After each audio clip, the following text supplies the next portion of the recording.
morning. Tapos na po yung GPR. So, ito muna ipapakita ko kung paano ang paggamit ng LRAD. Kasi ito yung pinaka main unit. Ayan. So ngayon, nakakabit siya, negative positive. So negative positive din ito. So pwede kang gawing LRAD. O ngayon, on siya dito. So ito na, gawa ng 10 meter yung deepness, 1,000 meter yung kanyang range. Tapos nasa gold. Ngayon, so ready to use na, nakakonect na yan, kahit di mo na i-ground balance yan. Yan. So yung gold natin, so ngayon nakaganyan siya, makikita nyo. So dapat 1 feet ang distance dito. Ayan, titignan nyo siya. Ayan.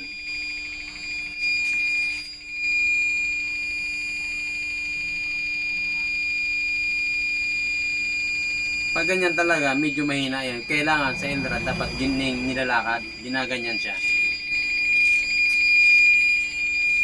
Ayan. Ilakad ko ulit.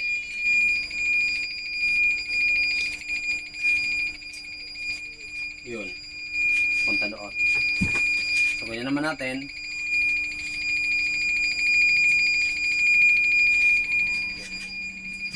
Picturean mo. Di ba may picture dyan? Pinutin mo yung picture sa gilid.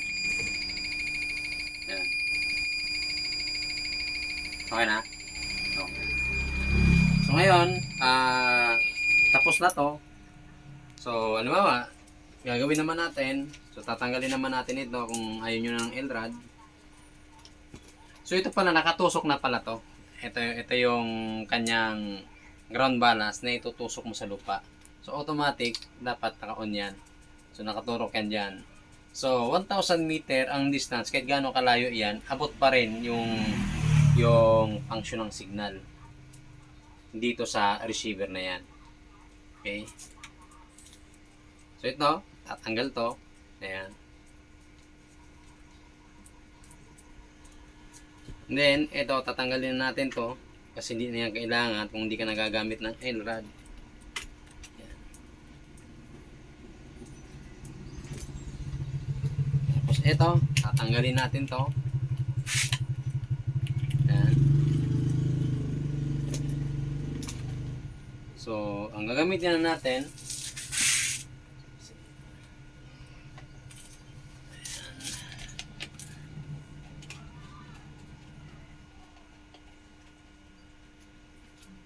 so, on natin.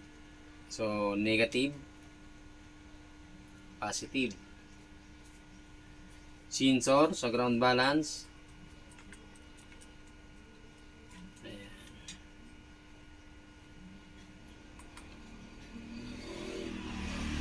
Ayan. So, nakaganyan siya. So, ngayon, ito, itutusok mo sa lupa. Halimbawa, nakatusok siya dyan.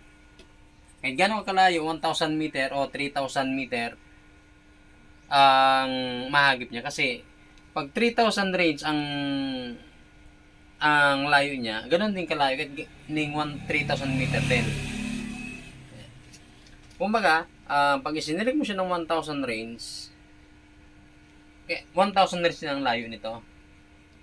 Pag sinilig mo ng 2,000 range, 2,000 din ang layo.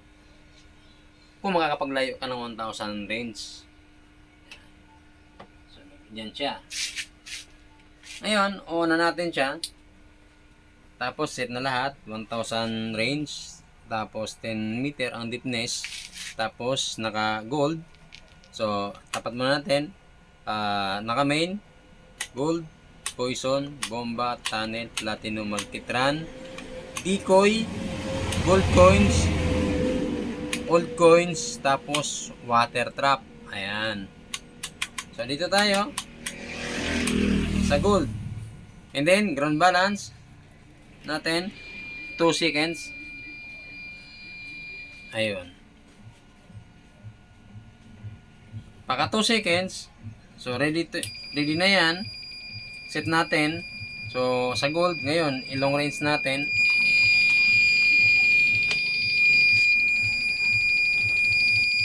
Ayan.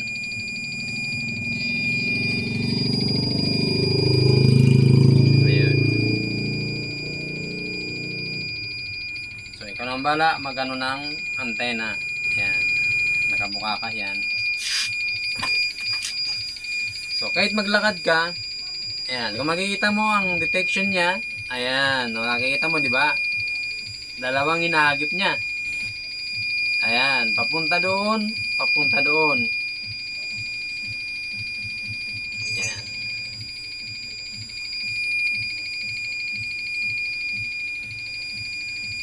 Kahit ilakad mo,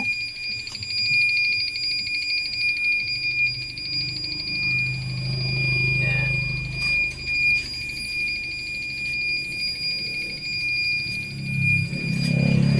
Talagang tuturo at tuturo kung saan na mayroong target. So, ang hinagip niya ay yung 10 meter target. Yan. 10 meter target, 10 meter ang deepness ang hinahanap niya, yung pang giveaway. Mula sa 3, 4, 5, 6, 7, 8, 9, 10. So, hindi siya lalagpas.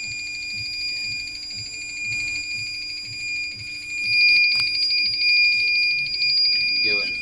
Ngayon, kung gusto mo naman palakasin kasi ito yung high and low. Yan. Naka-low yan. Low frequency sa gold. High frequency sa gold. Ngayon, may by number yan.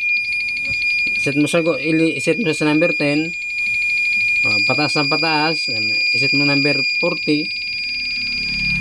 Para lumakas yung kanyang yung galaw. Yan. So, ganun siya. Kabilis. Pag isinagad mo sa number 100, steady. Steady yan. Automatic yan. Ang bilis. Yan.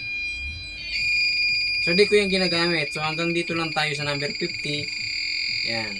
Kung gaano kalayo, pwede mong gamitin hanggang 80. Okay? So, ganun lang kadali. So, yan lang. So, off na natin dito. So, ngayon sa pag-off, off din dito. Tapos, tatanggalin natin yan. Ayan.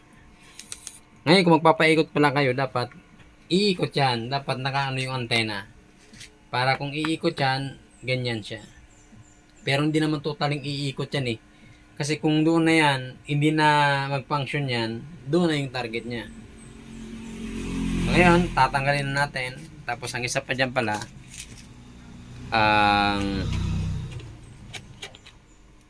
ito lang ipapaliwanag ko. So, ito, natural po yan na nakaganyan yan. Na naka-open. Para nang sa ganon,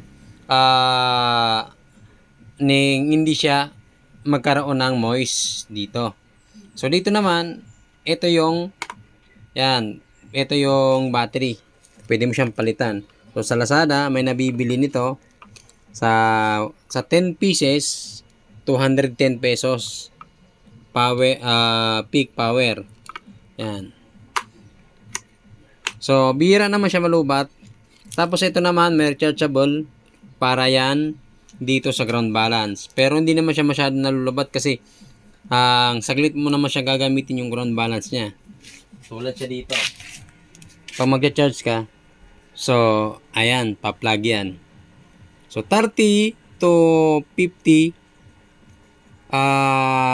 second, puno na yan. Pero, pag ganyan na puno pa lang, na dapat magpupula dapat yan kung lobat na lobat. Hindi man siya eh, kasi para lang siya dito. Yan. So, dito, 2 years warranty. Ito yung package nyo. Ayan. Ito yung mga antena nya.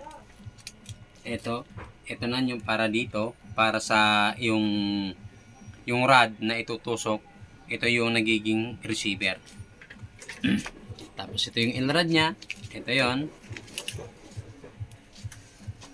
So, dito, dito sa ang 45,000 package na yan. So, di kayo lugi dito. Ayan.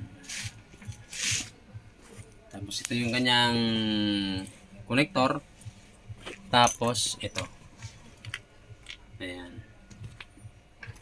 So, buuin natin ulit. Ayan. Ay, hindi yan. Ito.